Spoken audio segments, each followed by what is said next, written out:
Salam hörmətli tamaşaçılar. Hər birinizi xoş gördük. Defense Talk efirdədir. Ötən gün Ağdam rayonunda mina partlaması nəticəsində Azərbaycan ordusunun ehtiyatda olan baş giziri Səyyaf Əhmədov dünyasını dəyişdi. Həlak oldu.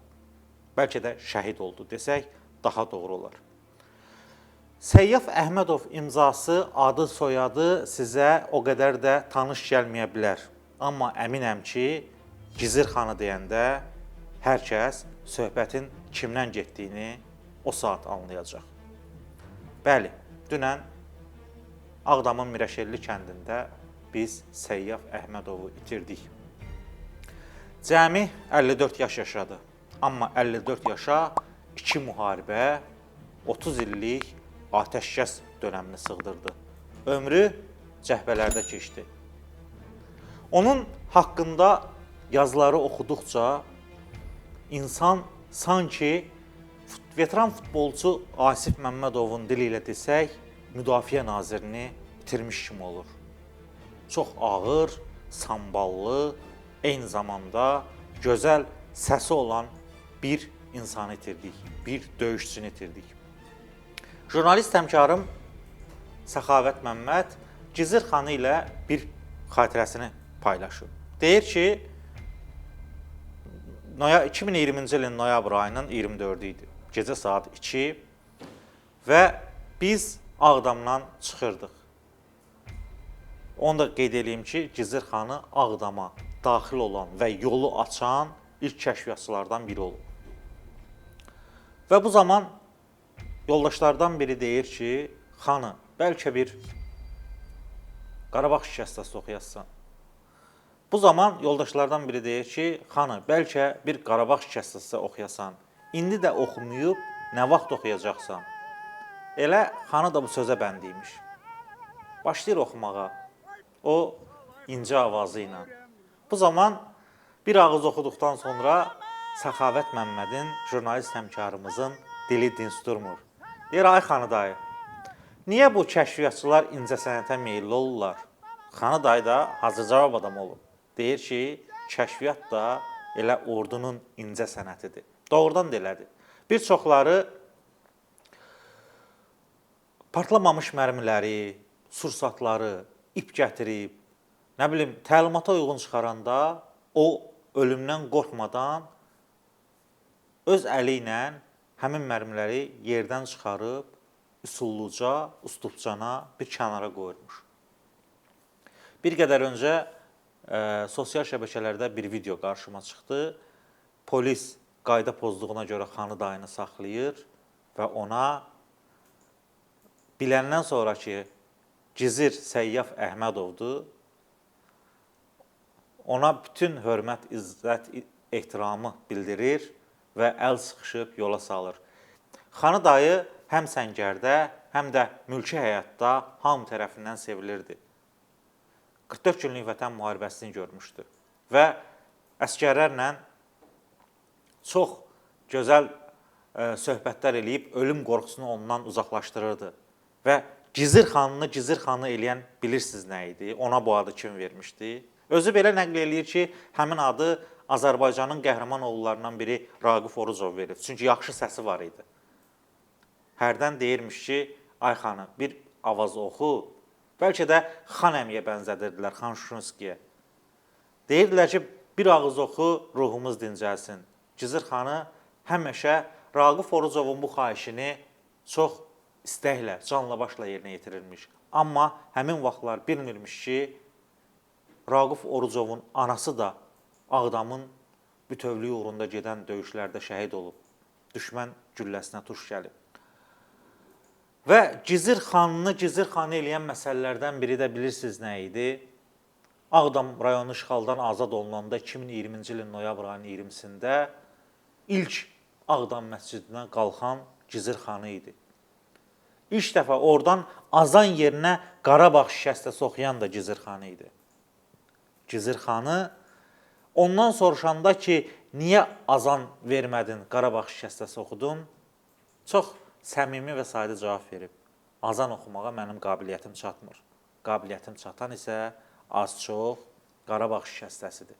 Və Səngərdə olan döyüş yoldaşlarına deyirmiş ki, bu günə qədər biz dost yoldaş olmuşuqsa, bu müharibədən sonra Səngərdə bir yatıb, kürəyimizi bir-birimizə söykəmişiksə, bu gündən artıq qardaşıq. Bax, biz belə bir insan itirmişik. Ermənilər onun başına pul qoymuşdu. Ən azından döyüş yoldaşları deyirlər. Ona görə ki, saysız hesabsız düşmən arxasında əməliyyatlar keçirmişdi. Hətta bir hadisəni danışır ki, 3 yekəpər ermənini Ağdam ərazisində cəmi 3 günlüyə neytrallaşdıra bilmişdi öz döyüş yoldaşları ilə bərabər və düşmən arxasında keçib əks tərəfə, yəni Azərbaycan hərbiçilərinin olduğu Səngərə yox, daha da dərinliyə qaçaraq iz itirirmiş. Daha da dərinliyə irəliləyərək iz itirirmiş. Gizir xanının özəlliyi və gözəlliyi məhz bunda idi. Düşmən onu ələ keçirə bilmədiyi üçün, ələ keçməz olduğu üçün başına xeyli sayda vəsait pul qoymuşdu. Və Səyyaf Əhmədov adı, imzası nəsillər durduqca, hətta mən belə deyərdim, onu tanıyan sonuncu insan dünyadan köçdükdən sonra belə yaşayacaq. Çünki qəhrəmanlar heç vaxt unudulmur, heç vaxt yaddan çıxmır. İki müharibə görmək, iki müharibənin arasındakı atəşkəs dövründə belə düşmən arxasına keçmək və orada fəaliyyət aparmaq hər oğlun işi deyil. Və bunu sevərək eləmək yenə də hər oğlun işi deyil. Gizir xanı portretini canlandırmaq mənim üçün də bir qədər çətindir. Çünki onunla şəxsi tanışlığım yox idi, amma onun haqqında saysız hesabsız əfsanələr dolaşırdı. Əskərləri ucdan tutma baş gizirə dayı deyirdi. Görün, əskərlə baş gizir arasında hansı səmimiyyət olub. Bir də məlum bir video var. Torpaqlarımız təzə azad olunmuşdu. Ağdam ərazisində ermənilər son çırpınışlarını eləyirdilər və müharibə artıq bitmişdi. Yəni oradan rədd olub getmək istəmirdilər. Gizir xanı onlara vaxt vermişdi, 15 dəqiqə. Götürün zir-zibilinizi və rədd olun demişdi. Və orada erməni yalvararaq, halbuki Azərbaycan ordusu onlara hər cür şərait yaratmışdı, yəni rahat gedib gəlmələri üçün. Yalvararaq qardaş deyirdi. Gizir xanı isə bir cümlə ilə cavab vermişdi. Məndən sənə qardaş olmaz. Götür zirzibilini və rədd ol buradan. Və düşmənə nə qədər amansız idisə, eyni zamanda bir o qədər də rəhimli idi. Mülki şəxslərə güllə atmazdı.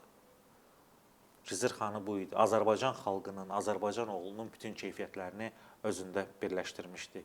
İndi bildinizmi, veteran futbolçumuz Asif Məmmədov sanki müdafiə nazirini itirmişəm deyəndə hansı kədərin şəklini çəkib, hansı ağrının şəklini çəkib. Biz elə belə oğul itirmədik.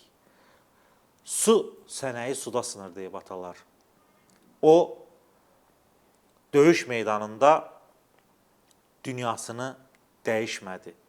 Ancaq ermənilərin qurduğu tələnin dolayısıyla qurban oldu. Yəni, ermənilərin bastırdığı minaya düşdü. Yenə də onu mən müharibə qurbanı adlandırardım. Müharibənin sonrakı fəsadlarının qurbanı. Bu hissəni isə, sonluğu isə elə P.S kimi qəbul edin. Günlərin bir günü müharibədən sonra Gizir xanı Ağdamda evə qaydırmış, səhər-səhər imiş, yorğun imiş. Birdən rol sükan əlindən çıxır və dəriyə yuvarlanır. Son anda bir söz deyir, Allah, məni burada yox, müharibədə, döyüş bölgəsində, Səngərdə öldür. Səngərdə dünyasını dəyişməsə də, şəhid olmaq ona qismət olmasa da, ancaq Gizir xanı elə keçmiş döyüş bölgəsində, işğaldan azad olunmuş ərazilərdə şəhadətə ucaldı. Öz doğma torpağında həyatını itirdi və ən əsası Allahın sevimli bəndəsi idi ki, Ağdamın sonrakı günlərini də görmək ona qismət oldu. Yəni, azad olunduğu günləri, orada aparılan tikinti bərpa işlərini görmək qismət oldu. Belə hörmətli tamaşaçılar, Allah adını, atasının verdiyi adı yox, öz adını özü qazanmış Gizir xanıya, Səyyaf Əhmədova rəhmət eləsin, vətən sağ olsun. Hələlik.